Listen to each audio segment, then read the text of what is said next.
Terus tips terakhir dari saya adalah kita memilih solusi tersebut yang kiranya bisa kita terapkan dalam 1 kali pembelajaran, atau paling tidak ya. Halo kawan-kawan, Assalamualaikum warahmatullahi wabarakatuh. Selamat datang di channel Pak Guru IT. Apa kabarnya kawan-kawan? Semoga kita semua dalam keadaan baik dan sehat walafiat ya.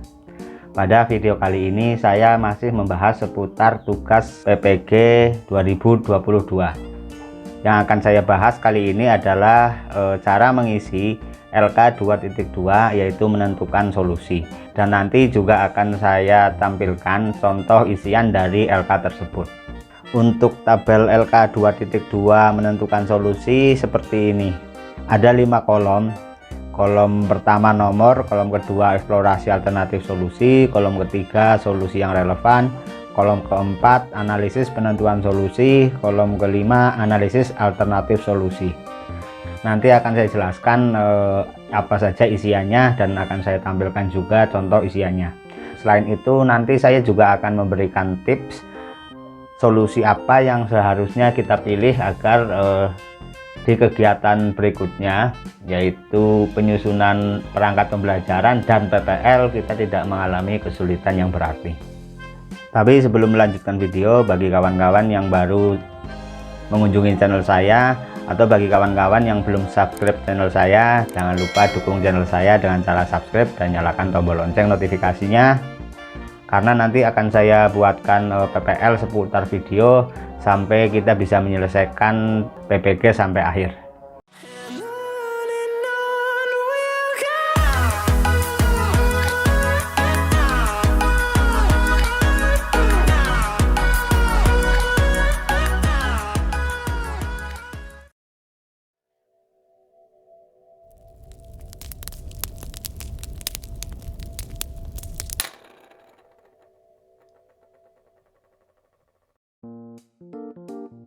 Mari kita lanjutkan pembahasan.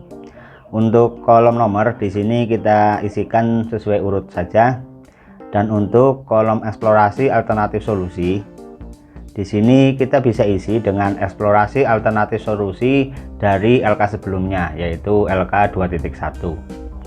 Lalu untuk kolom solusi yang relevan, di sini bisa kita isi satu pilihan solusi dari kolom sebelumnya, yaitu kolom eksplorasi alternatif solusi. Jadi misalnya di kolom eksplorasi alternatif solusi ada 3 ataupun 5 alternatif solusi. Di kolom solusi yang relevan ini kita pilih satu dari ketiga ataupun kelima alternatif solusi tersebut. Nanti akan saya berikan tips solusi apa yang sebaiknya kita pilih untuk kolom solusi yang relevan ini. Sedangkan untuk kolom analisis penentuan solusi, di sini kita bisa isi dengan analisis ataupun alasan kita memilih solusi tersebut, yaitu ketika kita memilih solusi yang relevan dari alternatif solusi yang ada. Nanti kita tuliskan di sini alasan-alasannya. Nanti juga akan saya tampilkan contoh isiannya. Sedangkan untuk kolom terakhir, yaitu analisis alternatif solusi, di sini kita bisa isikan yaitu dari kolom analisis eksplorasi alternatif solusi dari LK 2.1, LK sebelumnya. Tapi untuk kolom ini mungkin banyak LPTK yang berbeda-beda, nanti disesuaikan saja isian apa untuk kolom analisis alternatif solusi ini sesuai dosen pembimbing masing-masing. Di sini saya hanya menjelaskan dari LPTK dan dosen saya. Sekarang kita lanjutkan saja untuk contoh LK 2.2-nya. Ini kawan-kawan, ini contoh LK 2.2-nya. Untuk seperti tadi saya sampaikan, untuk kolom eksplorasi alternatif solusi ini bisa kita ambil dari LK 2.1, yaitu kolom ini. Isinya di sini kita bisa copy saja, kita paste di kolom LK.2 ini, eksplorasi alternatif solusi.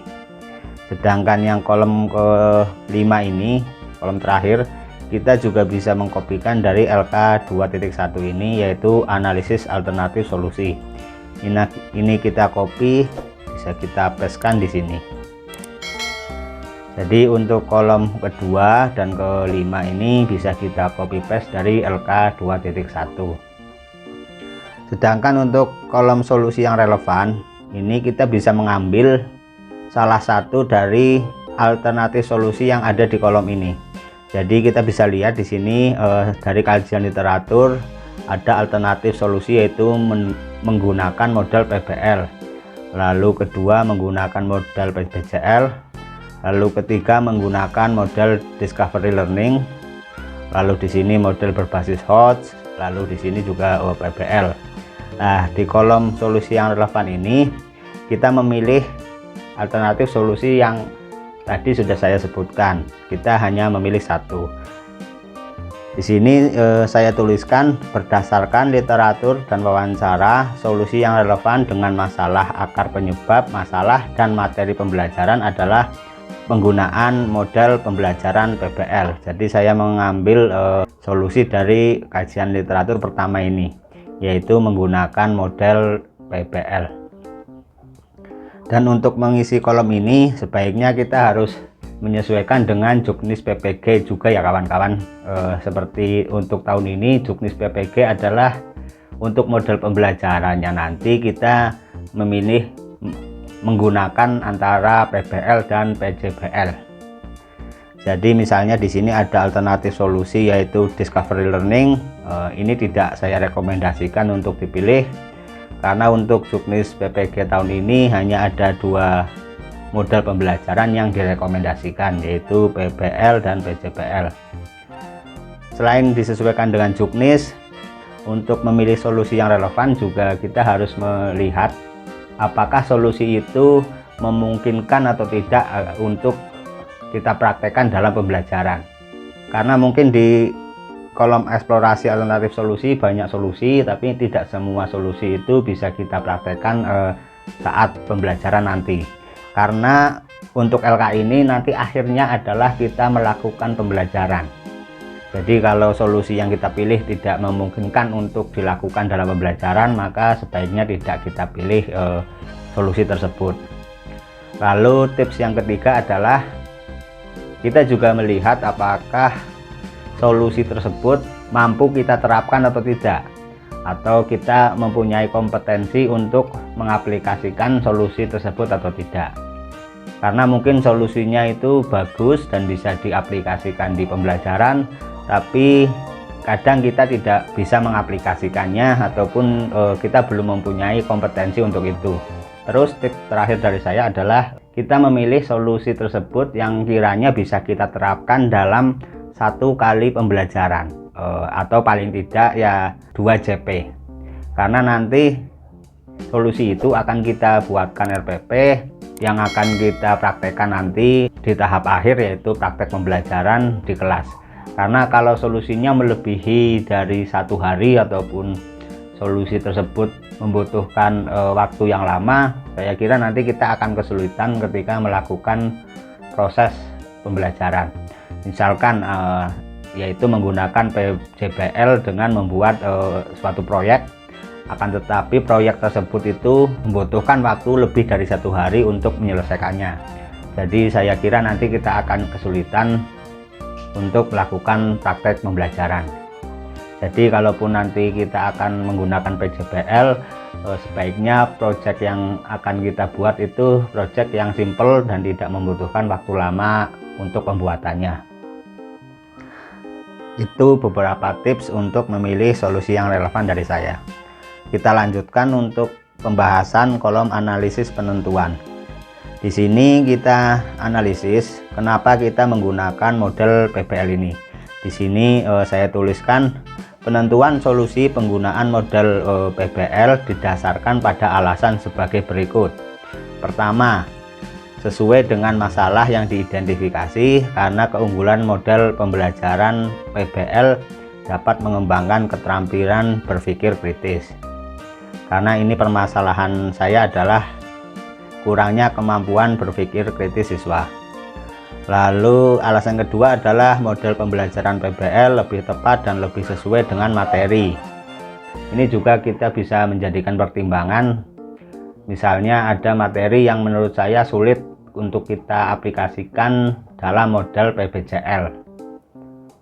Jadi sebaiknya untuk penerapan model juga kita sesuaikan dengan karakteristik materi.